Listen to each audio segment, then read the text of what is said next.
Good morning everyone, मेरा नाम रोशनी गुप्ता है और स्वागत है आपका द सिलेक्शन क्लासेस के अंदर। आज हम लोग 18 अक्टूबर 2023 के इम्पॉर्टेंट करंट अफेयर एमसीक्यूज़ को डिस्कस करने जा रहे हैं। हमारी क्लास का पैटर्न आपको पता ही होगा और इस क्लास के एंड में आपको प्रैक्टिस क्वेश्चन देते हैं जिसका आंसर आपको हमारे कमेंट बॉक्स में करना होता है। और इस क्लास की पीडीएफ जो हिंदी और इंग्लिश दोनों में ही होती है, ये आपको हमारे टेलीग्राम चैनल से मिल जाएगी और जिससे आप पीडीएफ को डाउनलोड कर सकते हैं। ठीक है, हमारी क्लास जो है ये UPSC, UPPCS, other state PCS and one day exams के लिए काफ़ी होती है। और अगर आपको हमारा कंटेंट पसंद है तो प्लीज़ मेक श्योर कि आप इस वीडियो को लाइक एंड शेयर कर दें।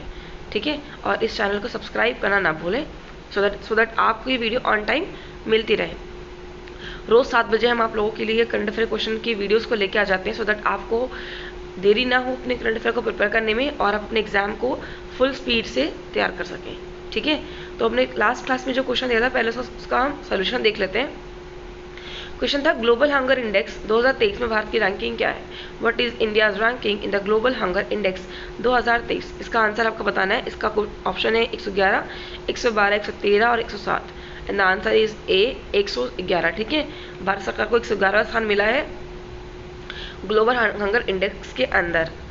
अच्छा, फिर अब हम बढ़ते हैं 18 अक्टूबर के क्वेश्चन की तरफ। क्वेश्चन पहला है, किस राज्य सरकार ने 25 करोड़ रुपए की नीलगिरी तहर परियोजना की शुरुआत की है। ठीक है, यानी which state government has launch the ₹25 crore Nilgiri tahr project. Option A Karnataka, B Kerala, C Tamil Nadu and C Andhra Pradesh and D Tamil Nadu and the answer is Tamil Nadu. ठीक है, तमिलनाडु की जो गवर्नमेंट है उन्होंने शुरू किया है 25 करोड़ रुपए की नीलगिरी तहर परियोजना को। पश्चिम घाट की संकटाग्रस्त प्रजाति नीलगिरी तहर की संरक्षण के लिए तमिलनाडु सरकार ने 25 करोड़ रुपए की नीलगिरी तहर परियोजना की शुरुआत की है। नीलगिरी तहर पश्चिम घाट की एक लुप्त प्राय प्रजाति है। संगम तमिल साहित्य में नीलगिरी तहर का उल्लेख मिलता है। तमिलनाडु के मुख्यमंत्री M.K. स्टालिन ने 12 अक्टूबर 2023 को चेन्नई के सचिवालय में वन्य जीव संरक्षण परियोजना प्रोजेक्ट नीलगिरी तहर लॉन्च किया है। किन्होंने किया है? M.K. स्टालिन। ये कौन है? ये तमिलनाडु के मुख्यमंत्री है। ठीक है, क्वेश्चन सेकंड है, women's Asia hockey championship trophy का आयोजन कहाँ हो रहा है। Where is the women's Asia hockey championship trophy being held. आपके ऑप्शन है A Jharkhand, B Chhattisgarh, C Bihar and D Uttar Pradesh and the answer is A Jharkhand. ठीक है, झारखंड में हो रहा है क्या आपका विमेंस एशिया हॉकी चैंपियनशिप का आयोजन। ठीक है, कहाँ हो रहा है? ये झारखंड के अंदर हो रहा है। तो यह टूर्नामेंट 27 अक्टूबर से 5 नवंबर के मध्य झारखंड की राजधानी रांची में होगा। कहाँ होगा ये? झारखंड की राजधानी रांची के अंदर होगा। झारखंड के मुख्यमंत्री कौन है? हेमंत सोरेन। उन्होंने रांची में जूही नामक शुभंकर का अनावरण किया है। यह मकसद बेतला नेशनल पार्क की एक हाथी के नाम से प्रेरित है।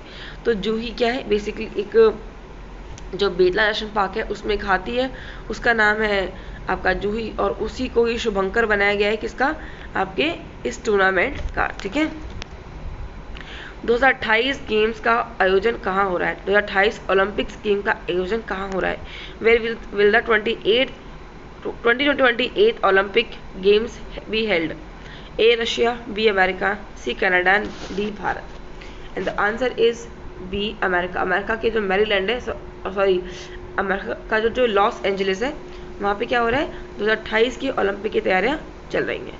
तो 2028 में अमेरिका के लॉस एंजलिस में होगा ओलंपिक गेम्स में क्रिकेट सहित स्क्वैश, बेसबॉल, सॉफ्टबॉल, लैक्रोस और फ्लैग फुटबॉल को शामिल किया गया है। ये गेम बिल्कुल याद कर लेना कि cricket, squash, baseball, softball, lacrosse और फ्लैग फुटबॉल, ये 5 गेम जो है क्रिकेट को मिला करके इनको क्या किया गया है? ऐड किया गया है लॉस एंजलिस के ओलंपिक के अंदर। तो ये नए जो खेल है इन्हें शामिल किया गया है, इन्हें आप याद कर लें ज़रूर से। ठीक है, हाल ही में जारी आवधिक श्रम बल सर्वेक्षण PLFS रिपोर्ट में किस राज्य की महिलाओं को योगदान बढ़ा है? ठीक है, या किनका योगदान बढ़ा है? Women of which state have a major contribution in the recently released periodic level 4 survey PLFS report। ठीक है, ऑप्शन है A MP, B Uttar Pradesh and C Kerala और डी मणिपुर। तो इसका आंसर आपका है उत्तर प्रदेश, ठीक है, बी। उत्तर प्रदेश की जो महिलाएं हैं उनका जो श्रम योगदान है वो बड़ा है according to PLFS report. Sorry. UP में महिलाएं अब ज़्यादा कामकाजी हुई हैं। बीते 6 वर्षों में यूपी में महिलाएं श्रम बल की भागीदारी में 17.9% की वृद्धि हुई है। यानी कितना वृद्धि हुआ है? ये हुआ 17.9%, ठीक है। 2022-23 में उत्तर प्रदेश में महिलाओं की श्रम भागीदारी 32.10% है, जबकि भारत की भागीदारी दर 39.80% है। यानी पहले भारत की जो औसत जो भागीदारी दर है उससे यूपी की औसत भागीदारी जो है वो कम है, लेकिन फिर भी ये ओवरऑल पूरे भारत में अन्य राज्यों के मुताबिक सबसे ज़्यादा वृद्धि यूपी ने ही दिखाई है महिलाओं के कामकाज में। क्वेश्चन 5 है, यूएन में स्थायी प्रतिनिधि किसे चुना गया? ये बहुत इंपॉर्टेंट क्वेश्चन आज है आज का, ठीक है। इसको मार्क कर देते हैं, क्या इंपॉर्टेंट क्वेश्चन मार्क कर देते हैं हम, ठीक है। इसको